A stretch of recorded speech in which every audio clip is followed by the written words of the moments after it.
Two way में connect कर सकते हैं, कंबाइन कर सकते हैं, एक सीरीज आर्डर, एक पैरेलल आर्डर। तो लिख लेंगे, क्या लिखेंगे, रेजिस्टेंस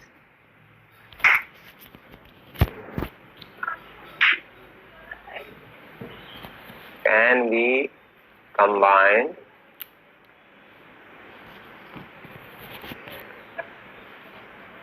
इन टू वे।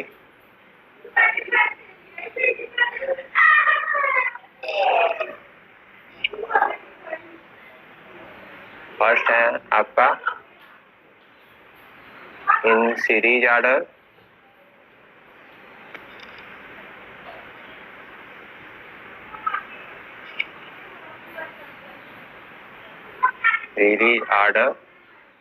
और सेकंड है आपका parallel order, in parallel order. तो सीरीज आर्डर और पैरेलल आर्डर में हम कनेक्ट करते हैं।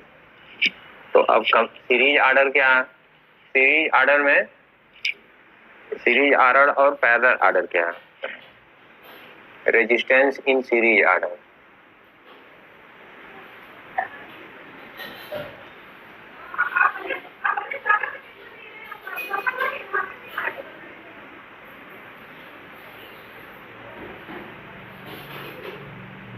Resistance in series order. तो सीरीज आर्डर में क्या होता है, रेजिस्टेंस को हम दो रेजिस्टेंस का सम, मान लीजिए टू रेजिस्टेंस को हमें कंबाइन करना है।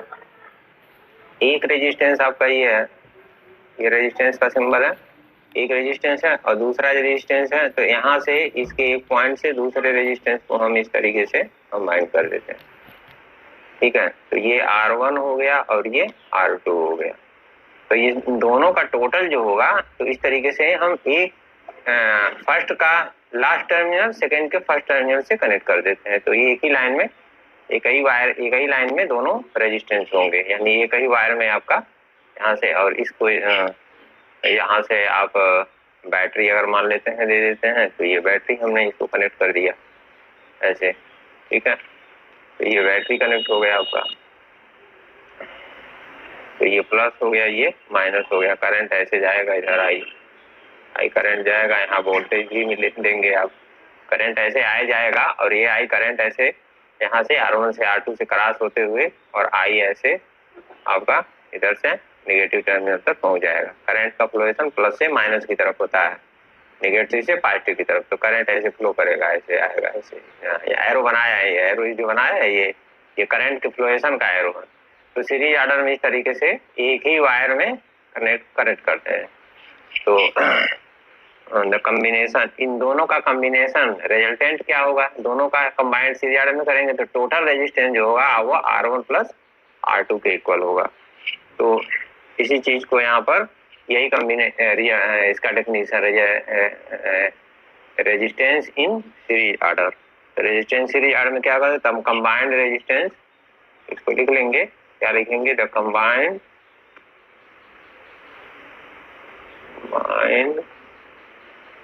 resistance combined resistance of any number, किसी भी नंबर का हम कंबाइन कर सकते हैं। मान लीजिए 2 नंबर का किया हमने, 3 नंबर, 4 नंबर, 5 नंबर, किसी भी नंबर का कंबाइन किया, इसलिए एनी नंबर की बात कर रहे हैं हम। Any number of resistance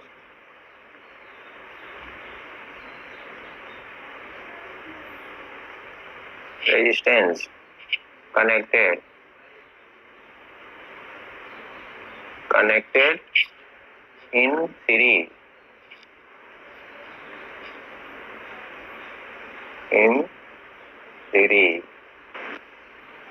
is equal to sum of individual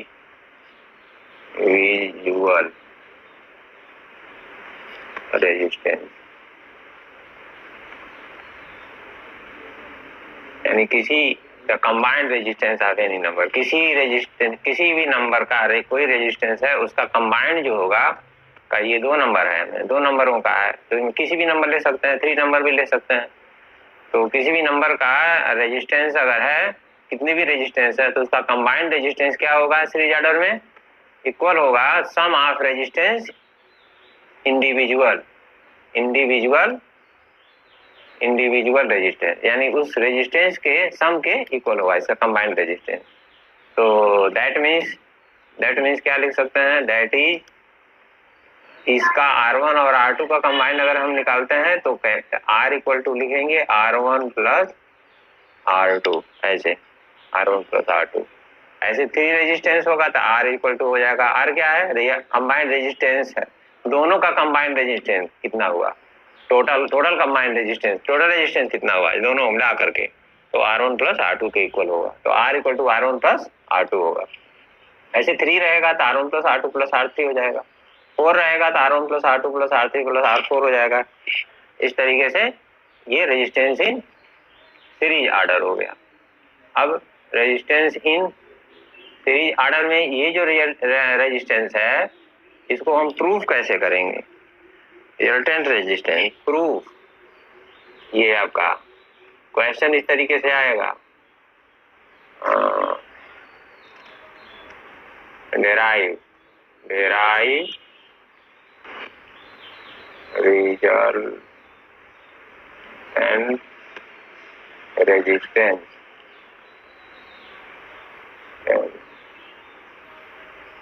of two resistance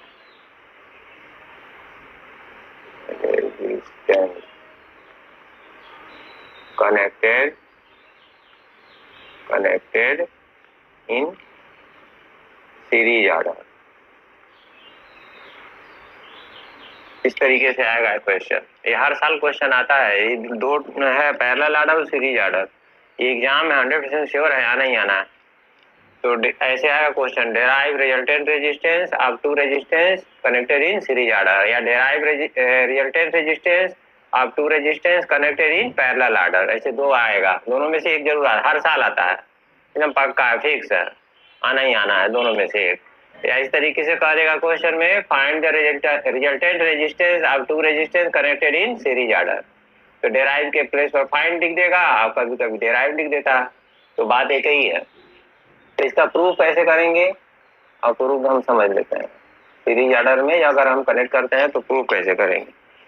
तो हम इसका पहले सर्किट बना लेते हैं, ये आपका सर्किट है, एक सीरीज रेजिस्टेंस है और ये दूसरा रेजिस्टेंस है, दोनों को हमने जोड़ लिया, और इधर एक बैटरी लगा लिया हमने, और एक ये आपका ये की है, ये क्या है, की है, स्विच जिसको बोलते हैं, स्विच, ठीक है, ये क्लोज है, तो ये प्लस हो गया, ये माइनस हो गया, यहाँ से करंट ऐसे जाएगा, आई करंट जाएगा, यहाँ R1 है और ये R2 है, ये तो करंट देखो सीरीज ऑर्डर में ये वोल्टेज V है, तो V भी इधर से पोटेंशियल डिफरेंस भी इधर जाएगा और करंट भी जाएगा, तो करंट जो है, करंट सीरीज ऑर्डर में करंट रेजिस्टेंस के अकॉर्डिंग चेंज नहीं होता है, तो आई यहाँ पर जो करंट आएगा वो आई ही आएगा, आई ही करंट यहाँ भी होगा, और यहाँ भी आई करंट होगा, और यहाँ क्रॉस करेगा तब भी आई ही करंट रहेगा। लेकिन यहाँ से पोटेंशियल डिफरेंस जो होता है, सीरीज ऑर्डर में पोटेंशियल डिफरेंस चेंज होता है, पोटेंशियल डिफरेंस का ड्रॉप होता है। ड्रॉप मीन्स जैसे जैसे करंट आगे बढ़ेगा, लेंथ जैसे जैसे आगे बढ़ेगा, पोटेंशियल डिफरेंस में कमी आती जाती है। तो जब इस रेजिस्टेंस पर आएगा तो पोटेंशियल अगर जितना भी दे रहे हो, मान लो 12 वोल्ट करंट दे रहे हो, तो यहाँ आपको 12 वोल्ट करंट नहीं मिलेगा, यहाँ कुछ कम हो जाएगा, 11 वोल्ट हो जाएगा, तो यहाँ मान लेते हैं वोल्टेज घट के V1 हो गया, और यहाँ से जब यहाँ आएगा तो और घटेगा रेजिस्टेंस की वजह से, तो यहाँ वोल्टेज V2 हो जाएगा। तो सीरीज ऑर्डर में वोल्टेज चेंज होता है और करंट आपका कांस्टेंट होता है, करंट नहीं चेंज होता, ठीक है। तो लिख देंगे सेंस इन लेट पर लिख देंगे, let two resistance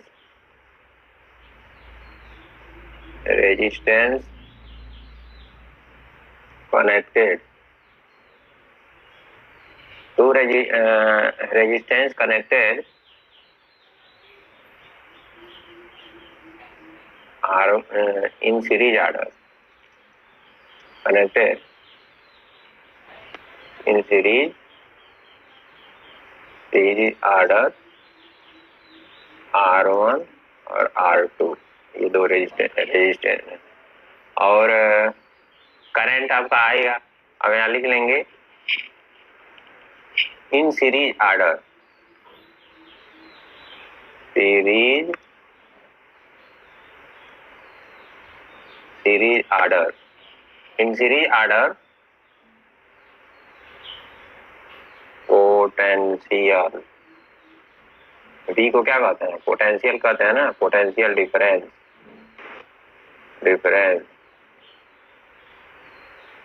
will be changed, potential difference will be changed, ये चेंज होगा। एंड करंट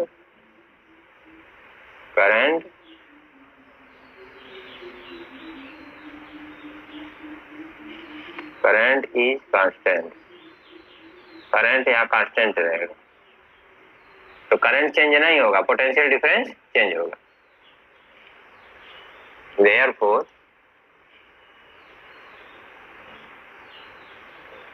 Therefore by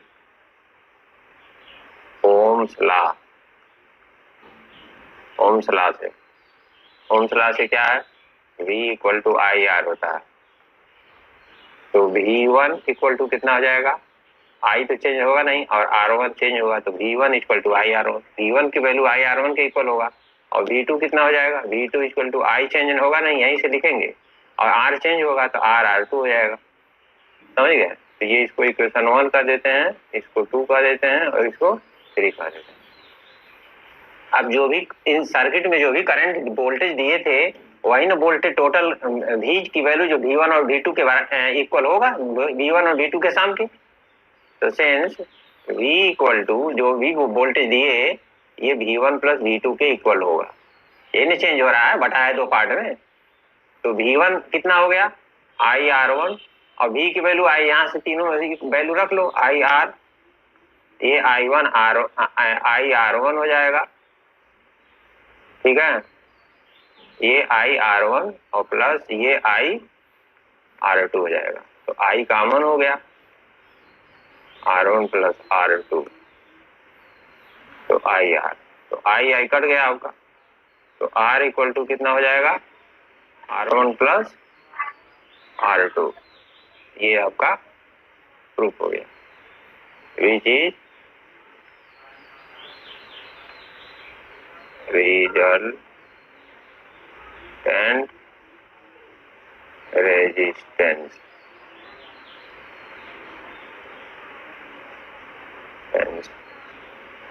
ये आपका रेजिस्टेंस R, ये आपका रिजल्टेंट रेजिस्टेंस हो गया, ठीक है। तो इस तरीके से हम डेराइव करते हैं। अब इसके बाद आगे देखिए क्या है, पैरेलल ऑर्डर। दो ऑर्डर बताया ना, ये तो सीरीज ऑर्डर हो गया। अब पैरेलल ऑर्डर क्या है? पैरेलल ऑर्डर में क्या करते हैं? पैरेलल ऑर्डर में पहले इसका डेफिनेशन लिख लेंगे, resistance in parallel, resistance in parallel order, resistance in parallel, resistance in parallel order में रेजिस्टेंस क्या हो गया? तो इसका क्या है? Resultant and resistance of resultant resistance in parallel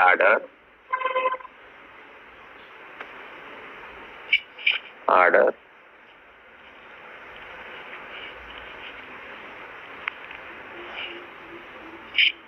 is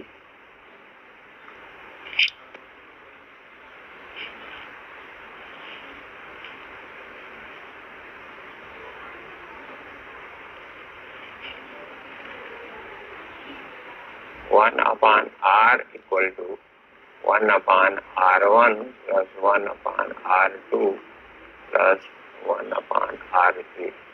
ऐसे ऐसे मान लीजिए 3 रेजिस्टेंस है, तो 3 रेजिस्टेंस है तो 2 रेजिस्टेंस है, मान लीजिए 2 ही रेजिस्टेंस चलिए 2 रेजिस्टेंस है तो 1/r 1/r1 प्लस 1/r2 हो जाएगा।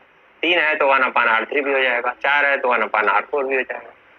तो पैरेलल ऑर्डर में जो रिजल्टेंट जो रेजिस्टेंस होता है उसका फार्मूला होता है 1/r equal to 1/r1 plus 1/r2, यानी 2 रेजिस्टेंस के रेसिप्रोकल का सम रिजल्टेंट रेजिस्टेंस के रेसिप्रोकल के इक्वल होता है। तो ये आपका अब इसको प्रूव कैसे करेंगे, इसमें भी क्वेश्चन इस तरीके से आएगा, find the resultant and resistance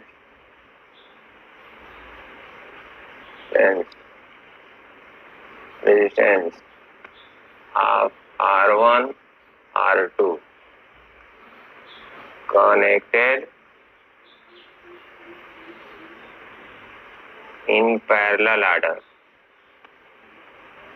parallel order में हम कनेक्ट करते हैं, तो पहला ऑर्डर में कनेक्ट करेंगे तो इसका क्या होगा, तो इसका हम सलूशन कैसे करेंगे, इसका प्रूफ कैसे करेंगे, तो हम इसका प्रूफ निकालते हैं। चलो प्रूफ निकालेंगे, कैसे प्रूफ करेंगे, तो इसमें हम सर्किट जो बनाएंगे तो मान लेते हैं कि 2 रेजिस्टेंस है, लिख लेंगे let R1 and R2 be the 2 resistance, ठीक है, कनेक्टेड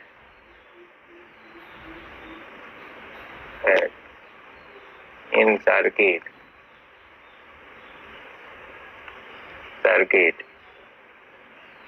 ठीक है, इन पैरेलल ऑर्डर लिखें, सर्किट में क्या लिखें, इन पैरेलल ऑर्डर लिख दीजिए, इन पैरेलल ऑर्डर। ये पैरेलल ऑर्डर में करेंगे और तो क्या होगा, तो इसको हम कैसे कनेक्ट करते हैं, देखो एक रेजिस्टेंस ऐसे है और दूसरा रेजिस्टेंस ऐसे है, ठीक है, इसको ऐसे ज्वाइन कर लिया, इसको ऐसे ज्वाइन कर लिया, और यहाँ से हम बैटरी लगा देते हैं और यहाँ आपका एक की हो जाएगा और ये आपका यहाँ हो जाएगा ऐसे, ठीक है। तो ये आपका प्लस और ये माइनस, यहाँ से करंट जाएगा, ये आई हो गया, यहाँ गया, तो यहाँ पर ये R1 है और ये क्या है R2 है, तो यहाँ पर वोल्टेज हमने भी दिया है, ये वोल्टेज भी है, ठीक है। तो यहाँ वोल्टेज जो भी दिया वो करंट, देखो पैरेलल ऑर्डर में क्या होता है, आई जो है यहाँ तक आई आया, जैसे आई क्या है, करंट का फ्लोएशन है, तो करंट का फ्लोएशन आने पानी, जैसे मान लीजिए पानी की धारा ऐसे आ रहा और यहाँ से एक नदी इधर चली गई, एक नदी इधर चली गई, तो करंट तो डिवाइड हो गया ना, तो टोटल इसी तरीके से करंट का ये फ्लोएशन है, इलेक्ट्रॉन का फ्लोएशन, इलेक्ट्रॉन ऐसे आ रहा था तो कुछ इधर चला गया, कुछ इधर चला गया, बट गया, तो आई आपका 2 पार्ट में बट गया, I1 हो गया और ये I2 हो गया, 2 पार्ट में बट गया। तो पैरेलल ऑर्डर में करंट डिवाइड होता है, यानी I1 I2 हो गया, और वोल्टेज कांस्टेंट रहता है, भी जो इतना दिए वही भी यहाँ भी होगा और वही भी यहाँ भी होगा, भी नहीं चेंज होगा। लेकिन यहाँ पर I1, यहाँ पर I1 हो गया और यहाँ पर क्या हो गया, यहाँ पर आपका I2 हो गया, ये I2 आ रहा है तो यहाँ I2 हो गया। अब यही I2 इधर जाएगा और यहाँ से I1 निकल के इधर आया, तो I1, ये I1 और ये I2 दोनों इस पॉइंट पर मिलेगा, तो इस पॉइंट पर मिल करके फिर ये करंट इधर से पास जब होगा तो I हो जाएगा, तो I इधर से पास होगा, यहाँ पर फिर से होते हुए यहाँ बैटरी के टर्मिनल तक आएगा।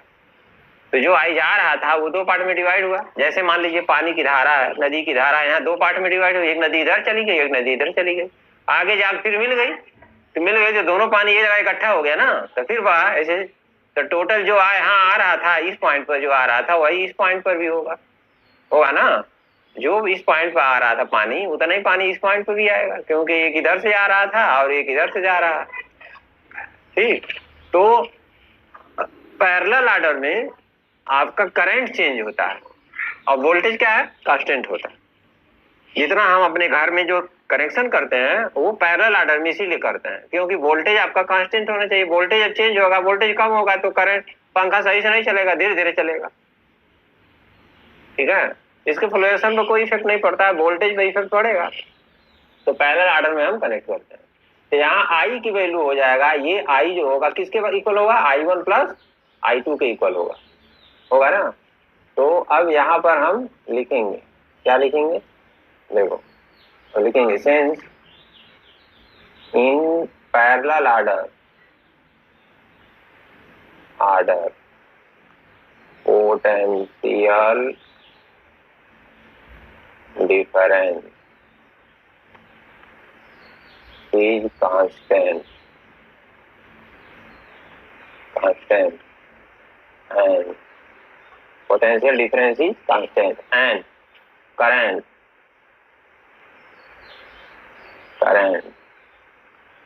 will be changed, current change होगा then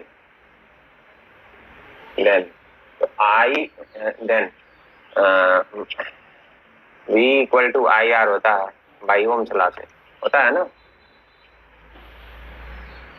या इसको ऐसे भी लिख सकते हो, हाँ देन करके लिख सकते हैं, या बाई ओम्स लॉ लिख लो, बाई ओम्स लॉ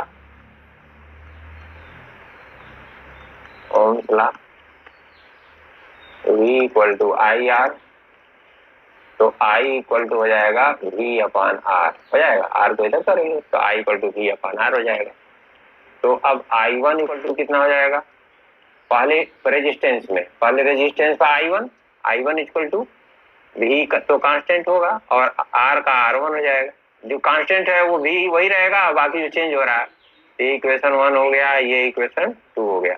और I2 की वैल्यू कितना हो जाएगा, V अपान R2, ठीक है, ये 3 हो गया। Since I equal to I1 plus I2, तो I के प्लेस पर क्या लिखेंगे, ये लिखेंगे V अपान R, ये V अपान R1 और ये V अपान R2, ठीक है। V upon R equal to, इसमें क्या कांस्टेंट है, V कांस्टेंट है, तो 1 upon R1 plus 1 upon R2 हो जाएगा ना। तो V कट गया, तो 1 upon R equal to 1 upon R1 plus 1 upon R2, तो ये आपका रिजल्टेंट रेजिस्टेंस होगा, ठीक है। ये एक्स कोएफिशिएंट जो प्रूफ हो गया, ये प्रूफ करना था, which is resultant resistance, which is where R जो है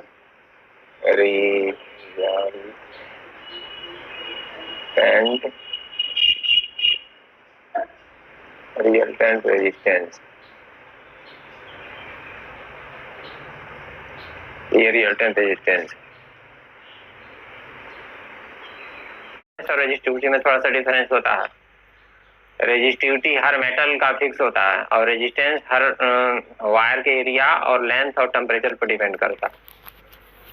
तो रेजिस्टेंस लेंथ आप कंडक्टर के डायरेक्टली प्रोपोर्शनल होता है, तो resistance R equal to proportional, directly proportional to L, और रेजिस्टेंस एरिया के इनवर्सली प्रोपोर्शनल होता है, तो area R inversely plus 1 upon है। दोनों इक्वेशन को ज्वाइंट कर लेंगे, तो 1 और 2 को ज्वाइंट करेंगे, तो प्रोपोर्शनल में जब ज्वाइंट करते हैं एक क्वांटिटी को ये कई बार लिखते हैं, तो यहाँ R का R में मल्टीप्लाई नहीं होगा, यहाँ R हो जाएगा एक R, और प्रोपोर्शनल और इसका इसके साथ लिखेंगे तो यल और 1 अपान A, ऐसे इसको एक साथ ऐसे लिखेंगे, ठीक है।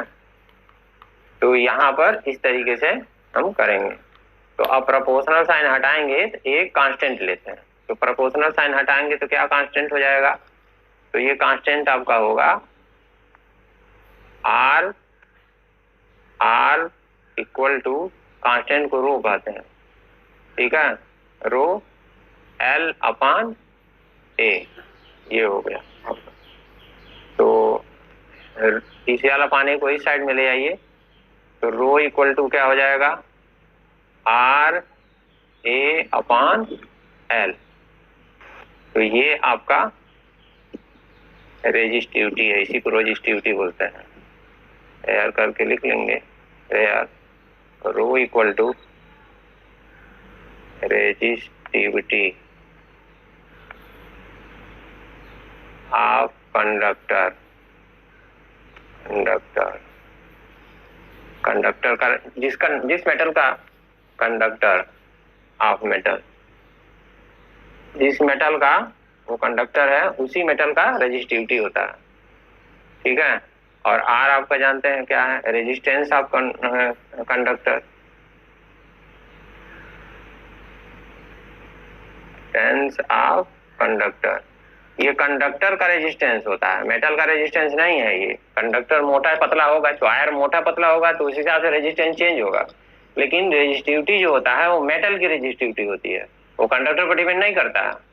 तो कंडक्टर चाहे जैसा हो, मोटा हो पतला हो जैसा हो, लेकिन मेटल पर डिपेंड, सिल्वर का है कि कॉपर का है, एल्युमिनियम का है, उस पर रेजिस्टिविटी डिपेंड करेगा। और ये क्या है, एरिया ऑफ क्रॉस सेक्शन है, एरिया ऑफ क्रॉस सेक्शन। तो ये एरिया ऑफ क्रॉस सेक्शन है। और एल क्या है, लेंथ ऑफ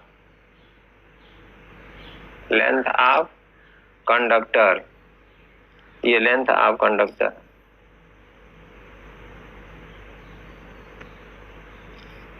तो ये लेंथ ऑफ कंडक्टर हो गया। ठीक है।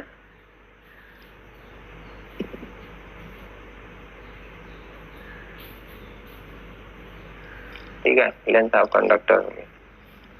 तो ये आपका रेजिस्टिविटी हो गया। अब इसका यूनिट निकाल लेते हैं। रेजिस्टिविटी का यूनिट कैसे निकलेगा, यूनिट ऑफ रेजिस्टिविटी,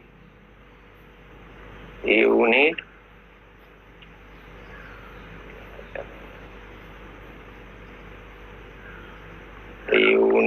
ऑफ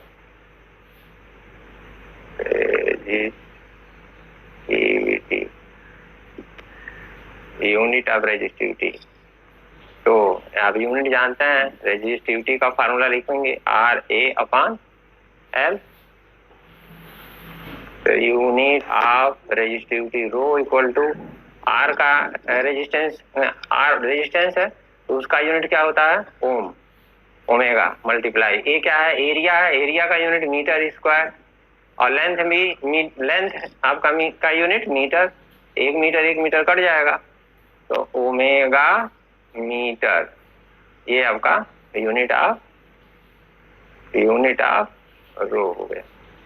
तो याद रखना, रो को ऐसे बनाएंगे नीचे से ऐसे, अभी ऐसे पी की तरह नहीं बनेगा तो पी हो जाएगा। रो हमेशा नीचे से ऐसे बनता है, रो, इसको रो पढ़ते हैं, रो। ठीक है। तो खैर ये आपका यूनिट ऑफ रो हो गया ओमेगा मीटर, ये रेजिस्टिविटी हो गया। अब हर मेटल की रेजिस्टिविटी फिक्स होती है। जैसे सिल्वर है, सिल्वर का resistivity 1.6 multiply resistivity of silver, देखो कुछ लिख देता है, रेजिस्टिविटी वैल्यू रेजिस्टिविटी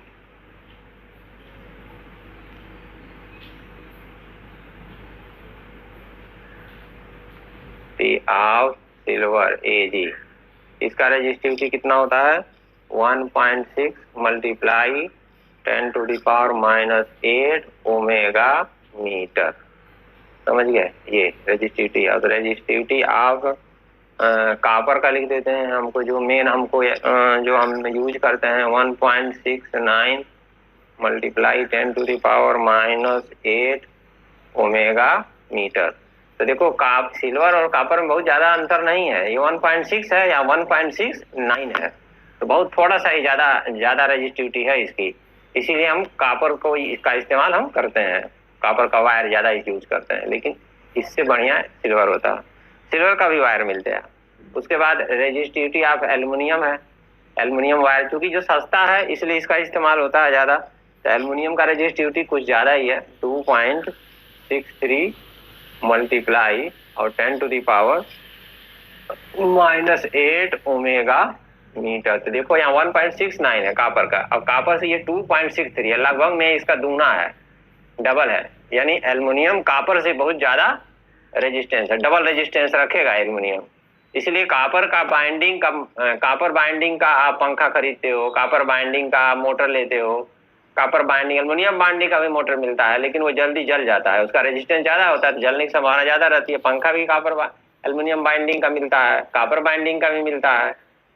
समझे? सस्ते पंखे आते हैं, आप खरीद के आते हो मार्केट से, तो वही पंखा 1000 में मिलेगा, तो वो एल्युमिनियम बाइंडिंग का रहेगा, उसमें वायर एल्युमिनियम का रहेगा। समझ गए? और अगर वही पंखा जब ब्रांडेड किसी कंपनी का खरीदोगे तो 1500 2000 में मिलेगा, तो उसमें कापर का वायर लगा होता है, तो जल्दी जलता नहीं है, सालों साल चलेगा। समझ गए? इसलिए ये आपका डिफरेंस है, ये रेजिस्टिविटी की वजह से ऐसा होता है। ठीक ना?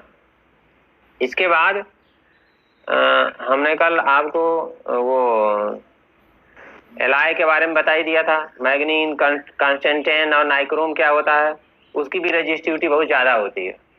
ठीक है? उसका रेजिस्टिविटी बहुत अधिक होता है, इसकी वजह से उसका वो रेजिस्टेंस बहुत ही हाई होता है। उसके बाद इसमें सैंपल प्रॉब्लम है, ये क्वेश्चन हमने लिया है, इसको देखते हैं, इसको समझते हैं क्या है। ये सैंपल प्रॉब्लम है एनसीईआरटी बुक का। A copper wire has a diameter of 0.5 millimeter and resistivity of 1.6 multiplied 10 to the power minus 8 omega meter. What is the length of wire to make resistance 10 ohm, or how much does resistance change if the diameter is double? अगर diameter को double कर दें तो resistance पर क्या changing आएगा, ये दोनों हमको क्वेश्चन करने हैं। तो पहला क्वेश्चन हम देखते हैं, ये दिया हुआ है, उस पर नोट करते हैं। कॉपर वायर है, डायमीटर 0.5 मिलीमीटर, तो आर डायमीटर में, यहाँ देखो वायर है, तो वायर का ये आपका क्रॉस सेक्शनल एरिया होता है, तो क्रॉस सेक्शनल एरिया में डायमीटर, इसका डायमीटर दिया हुआ है, तो डायमीटर मीन्स हमको रेडियस जरूरत पड़ती है एरिया निकालने की, पाई आर स्क्वायर होता है, तो रेडियस आर इक्वल टू 0.5/2 कर लेंगे मिलीमीटर, तो ये डिवाइड करेंगे 0.25 आएगा, और मिलीमीटर को मीटर में कन्वर्ट करेंगे 10⁻³ से मल्टीप्लाई करेंगे, मीटर हो जाएगा, तो रेडियस हो गया। फिर इसका एरिया निकाल लो, area a pi r square होता है, तो पाई की वैल्यू 22/7, आर का वैल्यू ये रख लिया, इसका होल स्क्वायर कर लिया, तो यहाँ पर होल स्क्वायर करेंगे तो 3 2 6 हो जाएगा, -6, और ये 0.25 मल्टीप्लाई 0.25, और ये इतना, इन तीनों को मल्टीप्लाई कर लेंगे और 7 से डिवाइड करेंगे, तो आपका इतना आ जाएगा, और 10⁻⁶, तो ये मीटर हो जाएगा। अभी इसके आगे देखिए, इसके आगे क्या है, हमको लेंथ निकालना है। सेकंड पॉइंट में लेंथ पूछ रहा है और रेजिस्टेंस कह रहा है, उस वायर का जिसका 10 ओम रेजिस्टेंस है उसका लेंथ बताइए, तो लेंथ निकालना है क्वेश्चन मार्क, और आर आपका 10 ओम दिया हुआ है, तो rho equal to R A upon L होता है, ये फार्मूला है। तो रो का वैल्यू, तो एल यहाँ आ जाएगा, रो यहाँ आ जाएगा, तो L equal to R A upon rho हो जाएगा। आर का वैल्यू 10 दिया है और ए हमने निकाला है, उसको लिख लिया, और रेजिस्टिविटी रो क्वेश्चन में 1.6 मल्टीप्लाई 10⁻⁸ दिया हुआ है रेजिस्टिविटी मेटल का, तो उसको लिख लिया। अब इसको सॉल्व करेंगे, तो ये देखो डेसिमल को हम पहले हटाते हैं, यहाँ डेसिमल इनको रिमूव करेंगे, इस डेसिमल को उठा करके यहाँ पर ले आएंगे, तो 1 2 3 4 डिजिट राइट में हम ले आए, तो 10⁻⁴ से मल्टीप्लाई होगा, ये साइंटिफिक नोटेशन कक्षा 7 में पढ़े होंगे, तो इसको यहाँ ले आया हमने, 7 में पढ़े होंगे आप मैथ में, तो इसको यहाँ ले आया 10⁻⁴ हो गया, तो डेसिमल हट गया, और इसका 16 है, 16 मल्टीप्लाई 10 पर एक डिजिट यहाँ ले आएंगे तो 10⁻⁻1 हो जाएगा, 10⁻⁻1 10⁻⁻⁸।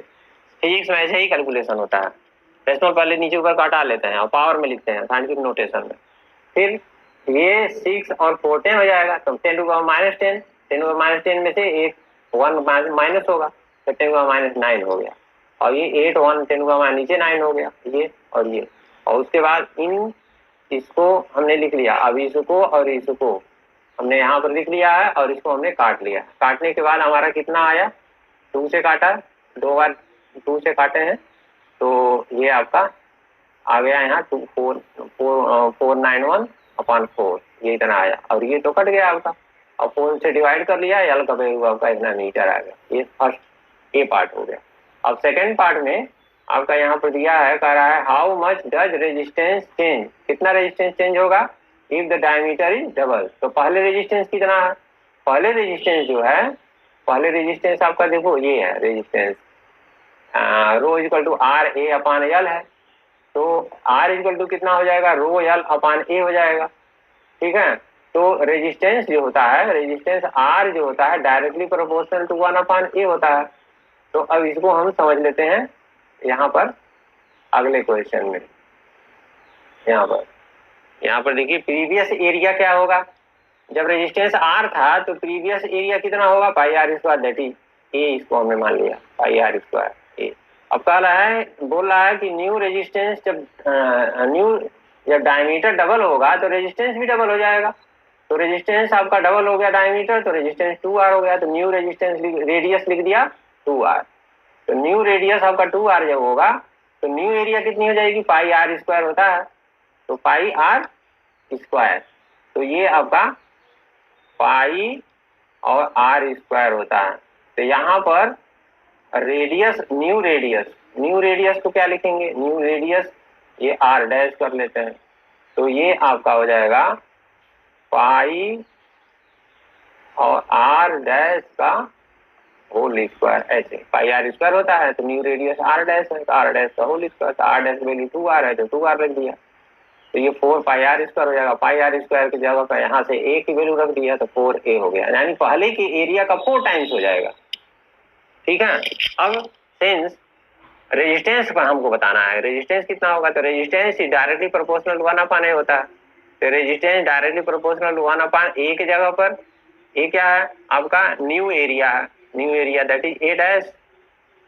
तो अब R proportional to 1 upon A dash का वैल्यू कितना हुआ, ए डैश का वैल्यू 4a है तो 4a हो जाएगा, तो 1 अपान 4a 1 अपान a हो जाएगा, यानी पहले का जो भी एरिया आएगा 1 अपान a का वैल्यू जो भी होगा उसका 1 अपान 4 टाइम्स होगा रेजिस्टेंस। तो resistance, this implies the resistance become 1 upon 4 times previous area, जो भी प्रीवियस एरिया है, यही आंसर हो जाएगा। तो अगर हम डायमीटर को डबल कर देते हैं तो रेजिस्टेंस जो होगा पहले के एरिया का, पहले जो भी कुछ आ रहा होगा रेजिस्टेंस उसका 1 अपान 4 टाइम्स हो गया, यानी रेजिस्टेंस आपका 1/4 कम हो जाएगा डायमीटर में, डायमीटर अगर डबल कर देते हैं तो ये आपका क्वेश्चन नंबर बी पार्ट हो गया इसका, इसको कर लेंगे।